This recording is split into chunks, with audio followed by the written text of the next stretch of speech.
manhunt in Miami, where a fugitive fled on August 21st. He was last seen on that day, that being August 21st. All we know right now is that an inmate fled from the Krome Detention Center in Miami, Florida.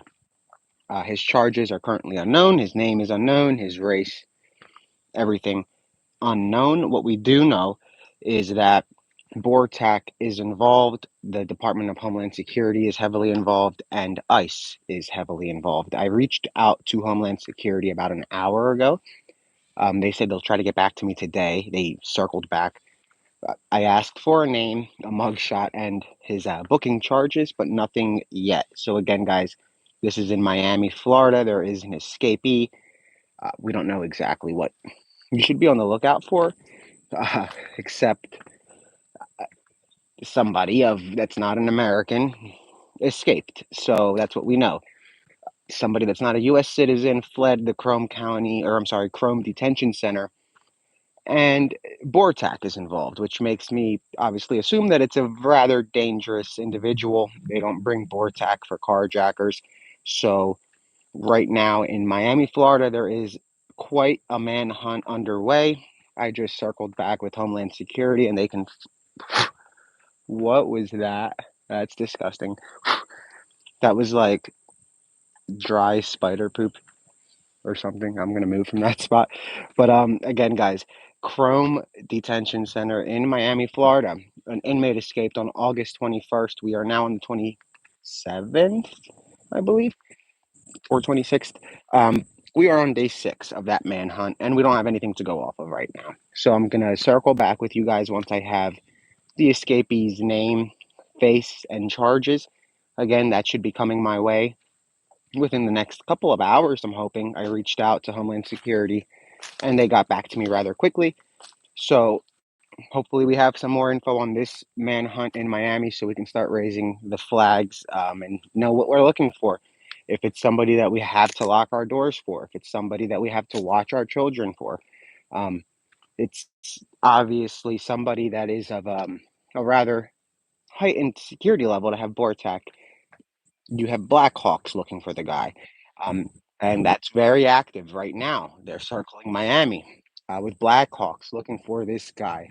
And we saw that with Zimmerman. And I love how the local, um, well, I don't even know what you would want to call it, the local news, not news, the local blogs that charge so much money to see anything with Zimmerman. I don't know where I was getting with that, but it's ridiculous to charge money during a manhunt. People need to know what's going on in their hometown, and their excuse is it costs money to be an independent journalist.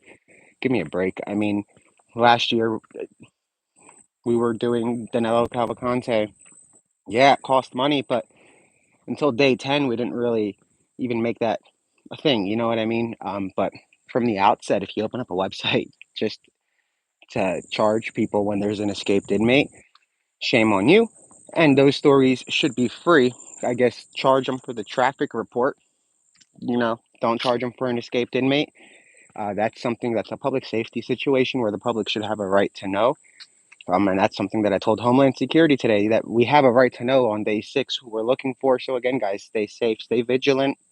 And I'll be back on YouTube a lot more to test the waters, to see if YouTube or X, it's kind of between those two right now. Facebook is very it's like for kids, and I don't have a problem with kids. Like when we were covering Danilo Cavalcante, it was fun to have the kids involved and stuff, so we can give them coverage that they understand that the guy's bad, but we don't want to explain what he's done. You know what I mean, to younger kids.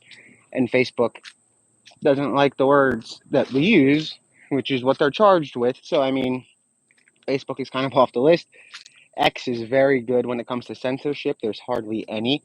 Um, YouTube, I don't think there's much. I haven't seen it, at least on my. I mean, I've seen it. Let me tell you, when we did Danilo, it wasn't a shadow ban. I mean, you guys got around the shadow bans really good, but it was censored heavily, and it was also censored during the Danilo interview in June, and then miraculously, after Zimmerman is captured, they remonetized me. So I guess we'll try it again. So I'm going to be on YouTube a lot more. See how that goes. But again, guys, we are looking for an escapee in Miami, and hopefully we get another escapee closer to home so we can try to do a round two out in the field. And we were actually going to go and cover Zimmerman. We just didn't know which city to touch down in, and he got caught. So, next manhunt, obviously, Mr. Miami. I don't think we're going to make it for that one. He should be getting captured rather soon. As soon as they put his face out there, you know what I mean? They'll catch him. But other than that, if you guys have an escape in your hometown, you can always email me. It's nh at manhunts, manhunts.1, like .one, and just send me an email or whatever, and I'll look into it.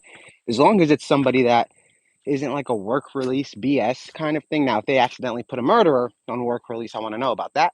But again, for the most part, it's public safety stuff. So whenever we cover, it's going to be somebody that can kill your family. That's who I want to cover because people need to know about that guy, right? Not much about a carjacker.